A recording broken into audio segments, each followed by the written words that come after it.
This is another EC comic story, and this one comes from Weird Fantasy number 20, published in July-August 1953, with story by William Gaines and Al Feldstein, penciling by John Severn, and ink by Will Elder, and this one is called For Us the Living.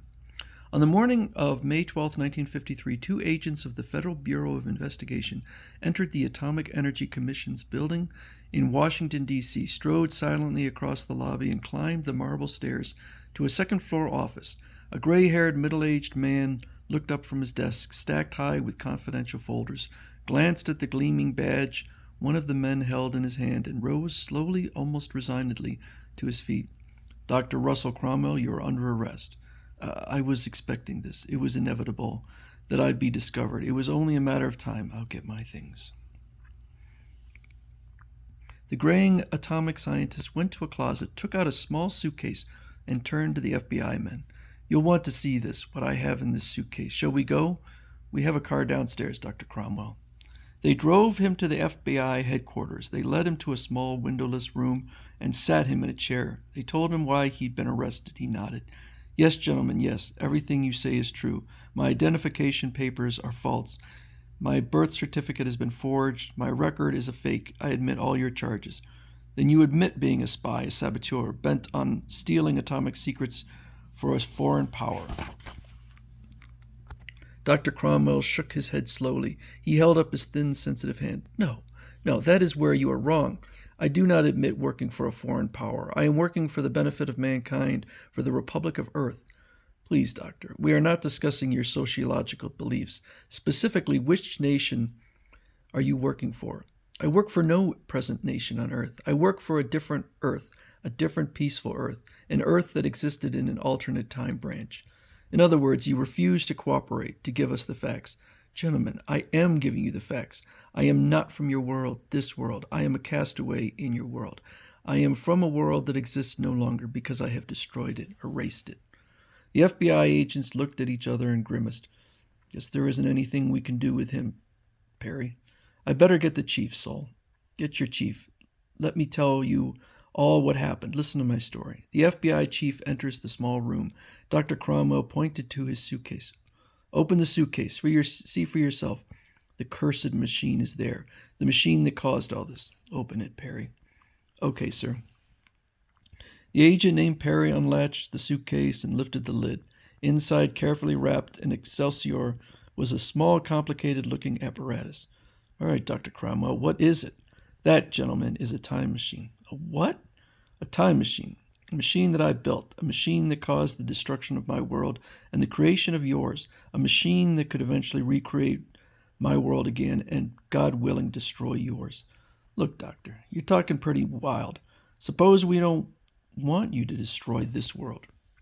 "Oh, you would. You would want me to if you knew of my world, the wonderful world I came from. Let me tell you about my world. Let me tell you what happened." "He's sick, sir. Give him a chance to start talking, Doctor." Russell Cromwell leaned back in his chair and stared off into space. A light seemed to suddenly come into his sad eyes. His grim mouth relaxed, smiled. His voice was soft, almost reverent. My world was a world of peace, of brotherhood, of freedom. It was a truly united world. It was a world where all of the races of man lived in harmony, where no such thing as prejudice existed because of a man's color or creed. It was a world of peace and understanding, a world where all nations had long before laid down their arms and joined together in a common government known as the Republic of Earth. My world was a world of scientific advancement beyond your wildest dreams, a world of gleaming cities, of technological comforts far in advance of your society, a utopia of plenty for all. Medicine had long since conquered the ills that still plague your world. Cancer, heart disease. Space travel had been attained. Gleaming rockets sped away from distant Earth to the twinkling distant stars. Atomic power belonged to mankind as an instrument of construction, not destruction. Dr. Cromwell pointed to the complicated apparatus in his suitcase. "And it was in an atomic laboratory of my world that I developed the cursed time machine." "So you came back here to visit us?" Dr. Cromwell shook his head. "I'm afraid you don't understand. I couldn't come back to visit you. Your world didn't exist. I created it with that machine." "How?" First, let me tell you about the man who was responsible for the glorious world that I come from. Let me tell you of his work, his dreams, his teachings. It was like a shining light leading his nation through a struggle for freedom, a war. It was a horrible war where brother killed brother, a war that almost destroyed a nation he loved. But when the war was over, he bound up the nation's wounds and ushered in an era of peace and brotherhood. The nation rebuilt itself, and the world watched. And the great man's teachings spread throughout the world, and oppressed peoples everywhere were freed from their poverty and slavery. And even after he handed over the reins of his government to another, he still continued to advise and guide until the world was united under one government. He was the founder and the father and the guiding light of my world. After his death at age 87, his dreams and hopes were carried on by others. He became a universal hero and idol. I remember as a child visiting his final resting place in the world capital, Paris.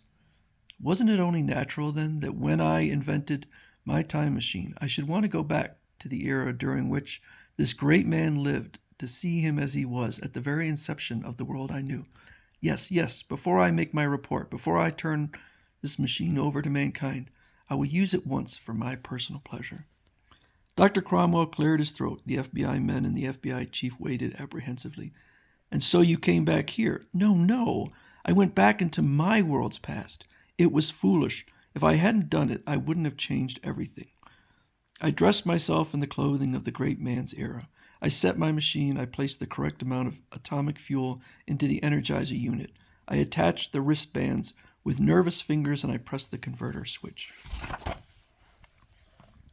I went back into the past, back to the time of the great man, to Washington, D.C., to an April evening.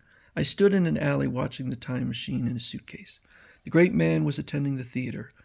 I mingled with the crowd. I longed for just one look at him. So I slipped into the stage entrance of the theater, made my way to the box where he was seated. The box was guarded by two men. They saw me in the shadows, rushed to me, seized me. All right, you. Apparently Dr. Cromwell here refers to John F. Parker, the great man's bodyguard, and to Charles Forbes, his valet. They were protecting him, the great man.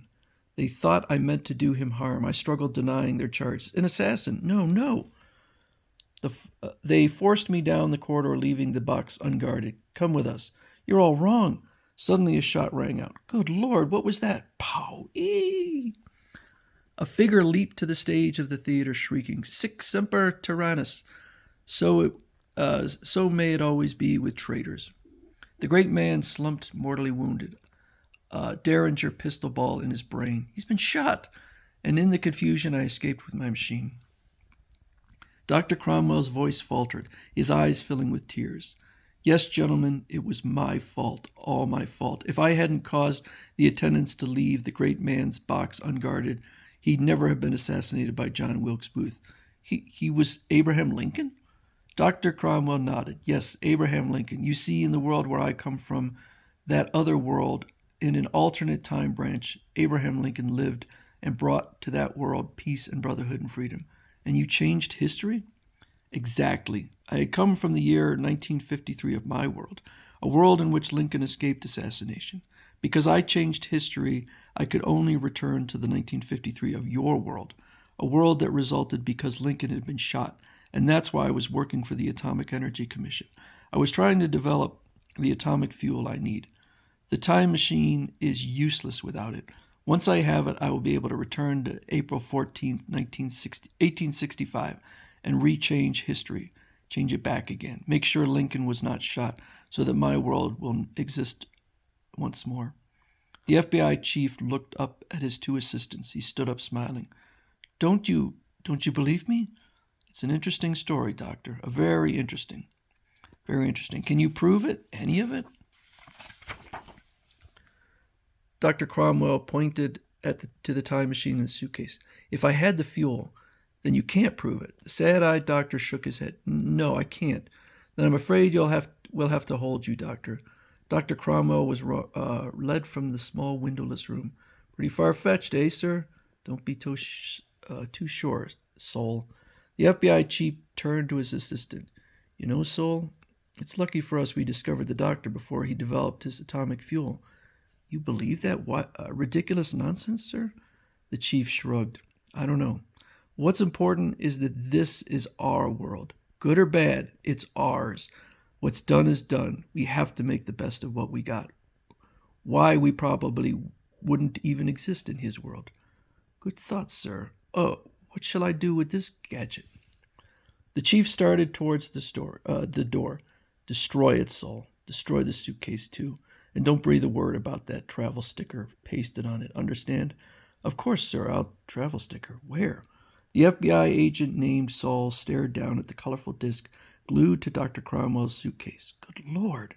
Visit the tomb of Abraham Lincoln, founder of the Republic of Earth, 1953, in the capital of the world, Paris. I love this story. I think it's really, really good. For a time travel story, it's about as airtight as one can get, and that is very hard to do. I'd say the only maybe not inconsistency, but the plot point that one might complain about is that if he changed the future, why did he not cease to exist? But I guess you could just consider him as being an artifact of the previous timeline and now existing outside of that timeline. But I think this is a really, really good story.